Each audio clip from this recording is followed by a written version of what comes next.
was an inn, and beside it, a humble little stable. Many animals lived in and around this stable. There was an elderly brown cow with a worried look in her soft eyes. Dear me, I've never seen the inn as crowded as it is tonight. I'm lucky to have this warm bed for myself. A pretty young goat who wanted more than anything to take over the cow's bed peeked in the doorway. You no longer give milk, old cow, so you don't deserve that bed. And the sooner the innkeeper turns you out, the better I'll like it. Oh, someday you'll be old like me and not able to give any milk. And you won't care for the thought of anyone taking over your soft bed. Nah, I'll worry about that when and if the time comes.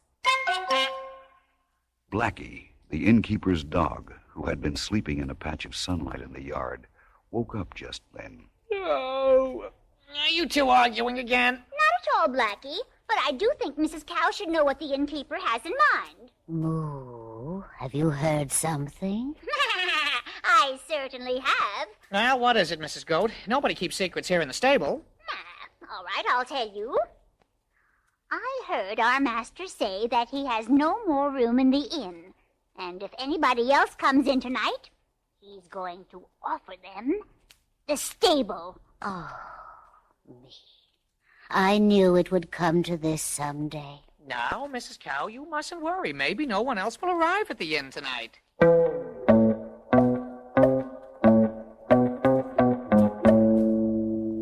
A huge ox, who was a guest in the stable while his master stayed at the inn, slowly shook his head.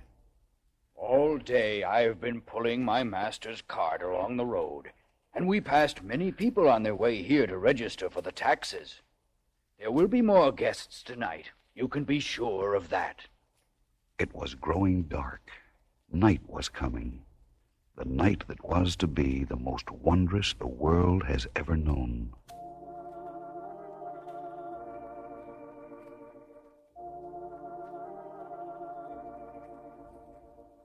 All the animals in the stable began to settle down. Two doves high up on the rafter closed their eyes and softly cooed each other to sleep. The old cow shifted herself on her bed of straw and closed her eyes. Mrs. Goat stretched out on the ground. This isn't too bad. Still, there's nothing better than a nice bed of straw, like Mrs. Cow's. The orange-colored cat, leaving the kitchen doorway of the inn, came over to the stable and sat down beside Blackie the dog. There's something different about tonight, Blackie. Something special. Special? Oh, I know. Because there are more guests at the inn, there are more scraps for you from the kitchen. I must admit I'm well fed tonight, but that isn't what I mean. Well, what do you mean? Listen. Don't you hear it? Can't you feel it? There's something in the air, as if the whole world is waiting for it to happen, for something great to happen. Listen. Yes, now I do hear something. Oh, I'd better start barking the alarm. No, wait. It's a warm, friendly feeling in the air. Nothing to be afraid of. Nothing for you to warn against. Yes, but what is it? I don't know, Blackie, but it's coming closer. Sit here beside me and we'll keep watch together. Very well. As the dog and the cat watched from the stable doorway, a man came into the dark courtyard leading a small gray donkey. On the donkey's back sat a woman. The man led the donkey to the inn and gently knocked on the door. In a moment, the door was opened. The man asked the innkeeper for a room, explaining that they had traveled over the hills from Nazareth to the north, and that his wife, who soon would have a child, was in need of a place to rest. The dog and cat, watching from the stable, saw the innkeeper shake his head and then point in their direction. Our master has told them that the inn is filled. Uh-oh. They're coming over here. We'd better wake up our friends. Shall I bark? No, you'll frighten the guests that are coming. Meow. Meow. Wake up. Wake up. Meow. What is it? What's wrong? What's that I hear? Oh, I was sleeping so comfortably that... What's that unusual sound? It's just as I thought. More visitors.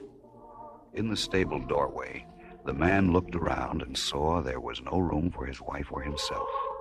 But the elderly brown cow, seeing how weary the woman looked, slowly hoisted herself to her feet. She must travel no further. I shall give her my bed. How can you bear to part with it? Can't you see how badly she needs a place to rest? But you never offered it to me. Stop arguing, Mrs. Goat, and get out of the way so that they can reach the bed. Oh, very well. The man, who was known as Joseph, led the donkey bearing his wife across the little stable floor to the cow's soft straw bed. Then, gently he lifted the woman, Mary, from the donkey's back and lowered her onto the straw. The little donkey blinked its large gray eyes. Thank you. Thank you for giving my mistress your bed. I'm glad that I was able to. I knew that bed would be taken away from you someday. It wasn't taken, Mrs. Goat. I offered it. But if you hadn't offered it, Quiet, all of you. Can't you see that our guests want to rest? Once more the animals settled down with the old cow now sleeping on the hard ground with the goat. The doves went back to sleep on the rafter, and the cat and dog, standing outside in the cold, continued to wonder at the strangeness of the night. I've never seen the stars so near and bright. Nor I. And I've noticed something else. There isn't a sound now. There's nothing at all. Not a breeze or anything. Why do you think the night is so still? I have no idea. But I have a feeling we'll soon find out. Look, the lamps in the inn have been turned down. Now there's no light at all except from those stars. All of the animals in the stable were awakened at the same time as they heard the wondrous sounds which seemed to come from all around them and even from the starlit heavens. At that moment, no one else in Bethlehem or Judea or even in the whole world knew of the great miracle taking place except those within that humble stable.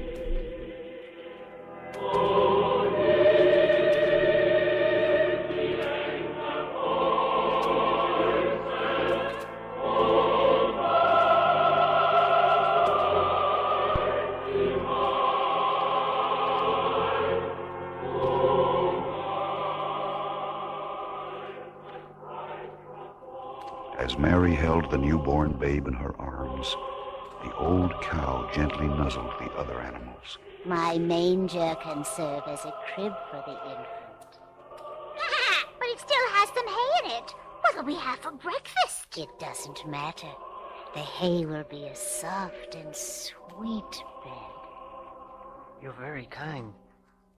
I'll nudge my master so that he'll see your offering. Master? Master? He sees it. The woman is going to place the tiny baby there. You're right, old cow. I don't mind our hay being used for this child. But the night is cold. We must not let the babe feel it. Crowd close, my friends. Yes, we ought to keep the babe warm. As the doves cooed the tiny child to sleep, and the animals of the stable crowded close around the manger to keep out the cold of night, the dog and cat moved silently to the doorway, where they gazed up at the heavens. What is that up there? A star. The brightest, most beautiful star I've ever seen. Listen. A great star shining in the east was seen by shepherds keeping watch over their flocks. Angels appeared to them, telling of the miracle in the stable at Bethlehem. and the shepherds began to lead their flocks toward that holy place. In other lands, kings and wise men saw the star and knew what it meant. They mounted their camels, and carrying rich gifts of gold, frankincense, and myrrh, rode toward the east, following the great star. None of the animals in the stable slept that night. Instead, they provided a circle of warmth for Mary and Joseph and the tiny baby. With the star hovering above the stable, the first shepherd arrived, leading his flock.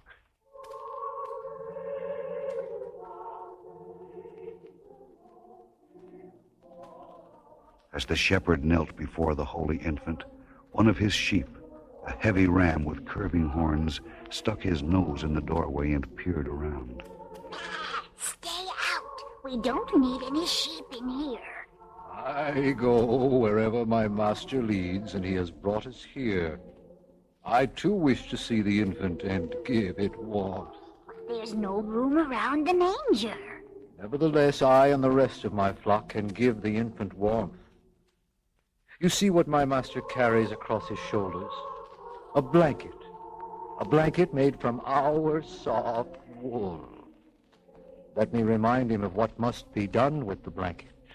Moving to where his master knelt, and taking the edge of the blanket in his mouth, the ram tugged gently at it until it fell from the shepherd's shoulders. Then the ram moved to the manger and left the blanket there. Mary gave him a grateful look as she tucked the warming wool around the baby. As the first fingers of morning light reached into the courtyard, the dog and cat sat together in the stable doorway and watched the approach of the first caravan of visitors. Shall I bark and warn our master at the inn? You'd wake up the infant. Oh, you're right. I won't make any noise. Here comes the caravan. The people are going in to worship the Holy Child. I wonder where they're from. Meow. That big camel over there looks friendly. Why don't you ask him? Yes, I will. Where are you from, Camel? Across the desert. Our masters followed the star and it led them here. You may go into the stable and see the babe if you wish, Camel. Every living thing is welcome there. Oh, thank you, but we are so big and the stable so small. There's no room for us. Just standing outside here will be privilege enough. In the golden light of that glorious morning, the courtyard of the inn and the stable itself was filled with people and animals, all paying homage to the newborn babe, a king for all time. And it could be that the most happy beings on earth were the animals, who gazed with soft eyes upon the Christ child. There were the doves, sitting high on the rafter above the manger. That night, they had cooed the holy infant to sleep.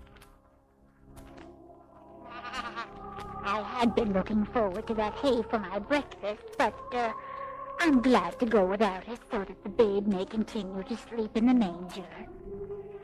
People say that an ox is good only as a beast of burden. But last night I proved them wrong.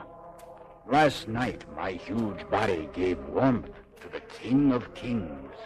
I too helped warm the babe. My master covered the holy infant with a blanket of wool which came from me and my flock. They said I was too old to be of use to anyone, but I was the first to offer my straw bed to our guests and my manger to the babe. As long as there is anything on earth that I can do, I shall never truly be old.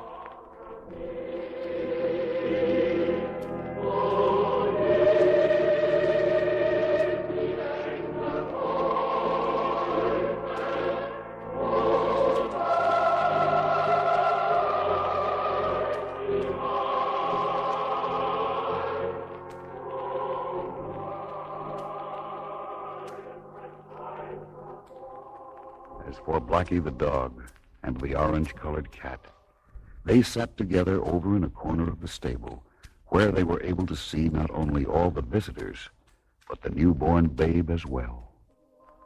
Never again will our home here in the stable be the same, Blackie. I know. Nothing will be the same again. Anywhere in the world.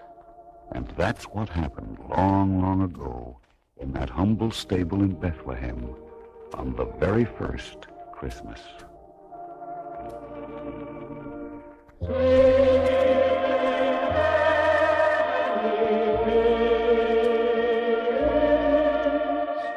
Sleep in